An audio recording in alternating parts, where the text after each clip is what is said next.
আসসালামু আলাইকুম সম্মানিত দর্শক শ্রোতা ভাই বন্ধুগণ, আপনাদেরকে স্বপ্নরাজ্য মৎস্য হ্যাচারি অ্যান্ড নার্সারি থেকে আন্তরিক শুভেচ্ছা অভিনন্দন। আপনারা কি চাচ্ছেন ভালো মানের মাছের পোনা চাষ করবেন বা মাছ চাষে সফলতা অর্জন করবেন? তাহলে ভিডিওটি না কেটে সম্পূর্ণ দেখুন। এখন আপনাদেরকে বর্তমান দেখাচ্ছি আমাদের ভিডিওর স্ক্রিনে যে মাছগুলো দেখতে পাচ্ছেন, এগুলো 1000 থেকে 1500 পিস কেজি মাগুর মাছের পোনা। যারা অল্প সময়ে ভালো মানের গ্রোথ আনতে চান মাগুর মাছ চাষে, তাদের জন্য এই ভিডিও। আমাদের ভিডিওর মাধ্যমে যে মাগুর মাছের পোনা দেখাচ্ছে, এগুলো দেশি মাগুর মাছ। মাত্র 4 থেকে 5 মাস চাষে এই মাছগুলোর প্রচুর পরিমাণ গ্রোথ আসে। এই মাছগুলোকে আপনার মোটামুটিভাবে প্রচুর পরিমাণ খাবার দেবেন দৈনিক 2 বেলা, তাহলে মাছগুলো অল্প চাষে গ্রোথ এসে পড়বে। তো চাষিবারা, এখন আপনাদেরকে সরাসরি দেখাচ্ছি অরিজিনাল মনোসেক্স তেলাপিয়া মাছের পোনা। দেখতে পাচ্ছেন একদম নতুন যে মনোসেক্স তেলাপিয়া মাছের পোনাগুলো রয়েছে, এগুলা কিন্তু অল্প চাষে সবচাইতে বেশি ফলাফল। এগুলো আপনারা একক বা মিশ্রভাবে চাষ করতে পারবেন। আমরা সারা বাংলাদেশে পাইকারি এবং ফ্রি হোম ডেলিভারিতে মনোসেক্স তেলাপিয়া মাছের পোনা বিক্রি করে থাকি। আপনারা চাইলে মাগুর মাছ এবং দেশি শিং মাছের সাথে মনোসেক্স তেলাপিয়া মিশ্রভাবে চাষ করতে পারবেন।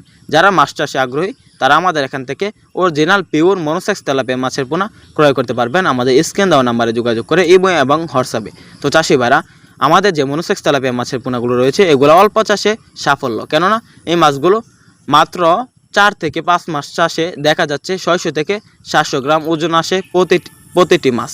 তাই এই মাছগুলো দেরি না করে লাভবান হওয়ার জন্য চাষ করতে পারবেন। কেননা এই মাছগুলো সবচাইতে ভালো মানের এবং ভালো সাইজের, এক সাইজের মাছের পোনা ক্রয় করতে সরাসরি যোগাযোগ করুন। আপনার মনোসেক্স তেলাপিয়া মাছ চাষে সফলতা অর্জন করুন। তো চাষি ভাইরা, এখন আপনাদেরকে দেখাবো শোল মাছের পোনা। যারা শোল মাছ চাষে আগ্রহী, তারা আমাদের এখান থেকে ক্রয় করতে পারবেন 1 ইঞ্চি, 2 ইঞ্চি, 3 ইঞ্চি শোল মাছের পোনা। শোল মাছ কিন্তু অত্যন্ত দামি মাছ। এই মাছগুলো আগে খালে বিলে নদীতে প্রচুর পরিমাণ দেখা যেত, এখন আমরা কৃত্রিম প্রজন্মের মাধ্যমে চাষ করি। এখন আপনাদেরকে দেখাচ্ছি দেশি শিং মাছের পোনা। এই পোনাগুলো চাষে সবচাইতে বেশি ফলাফল, অল্প খাবারে এগুলা মাটির নিচের লেয়ারের মাছ। মাটির নিচের জুট প্লান্টন এবং কীট পতঙ্গ বা ফুলজের খেয়ে বড় হয়ে থাকে। তাই এই মাছগুলো চাষে খাবার সাশ্রয় সবচাইতে বেশি। খাবার সাশ্রয়ের জন্য যারা মাছ চাষ করতে চান, তারা এই মাছগুলো মিশ্রভাবে মনোসেক্স তেলাপিয়া মাছের সাথে চাষ করতে পারবেন। তাহলে আর দেরি কিসে, এখনই আমাদের স্ক্রিন দেওয়া নাম্বার যোগাযোগ করে মাছের পোনা ক্রয় করুন। মাছ চাষের সকল আকার তথ্য পরামর্শ জেনে নিতে পারবেন স্বপ্নরাজ্য মৎস্য হ্যাচারি অ্যান্ড নার্সারি থেকে। ধন্যবাদ। আবারও দেখা হবে নিত্য নতুন ভিডিওতে।